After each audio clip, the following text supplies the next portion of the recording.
কুষ্টিয়া থেকে তালিম নিয়ে আসছেন? ট্রেনিং? না, কুষ্টিয়া থেকে না, ওখান থেকে শিখছি। ওখান থেকে শিখছেন? এই যে কুলফি মালাইয়ের যে প্রসিডিউরটা, এই খাপগুলা, এটা কিন্তু একটু ব্যতিক্রম। আমি এর আগে আসলে এরকম দেখিনি। এটা আইসের মধ্যে কি আছে ভাইয়া? এটা ভিতরে বরফ, ভিতরে বরফ? বরফ থেকে জমাট বাঁধে আর কি। বুঝতে। এর ভিতরে কি ঢালেন? এটার ভিতরে লিকুইড।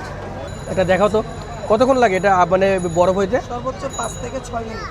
আর বাসায় যখন আপনি আইসক্রিম তৈরি করতে যাবেন, ডিপ ফ্রিজের মধ্যে ঘন্টার পর ঘন্টা রাখতে হবে। এখানে 5 মিনিটের মধ্যে কিভাবে এরকম বরফ হয়ে যায় আমার মাথায় ঢোকে না। তা আমরা একটু আসলে প্রসিডিউরটা দেখব। উনি সবগুলো সিরিয়াল করে নিচ্ছে, এরপরে এই কুলফিগুলো ঢালা হবে এই ছাঁচের ভিতরে এবং সেগুলো জাস্ট 5 থেকে 7 মিনিটের মধ্যেই জমে আইসক্রিম হয়ে যাবে।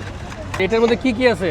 খেজুরের গুড়, পাউডারের দুধ এবং কি কিশমিশ, কাজু বাদাম, পেস্তা বাদাম, এগুলো ব্লেন্ডার করে বানানো আর কি।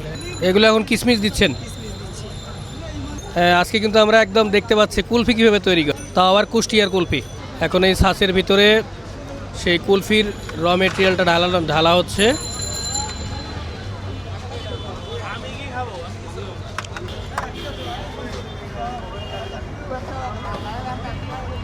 এই যে পানির মধ্যে যে চুপ পাচ্ছেন, এটা কেন চুপ পাচ্ছেন? ছাড়ানোর জন্য আর কি, বরফটাকে ছাড়ে।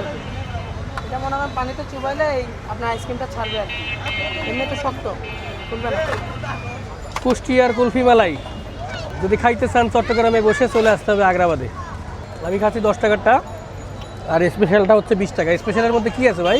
স্পেশাল মালাই বেশি, মালাই বেশি, কিশমিশ আছে, এরপরে বাদাম আছে। কেমন? সুস্বাদু। এর আগে কুষ্টিয়ার খাইছিলা? এটাই প্রথম। এটাই প্রথম? কুষ্টিয়াতে তো যাও নাই? কুষ্টিয়ার কুলফি মালাই চট্টগ্রামে বসে কুষ্টিয়ার আর কি স্বাদ নিচ্ছে কুলফি মালাইয়ের।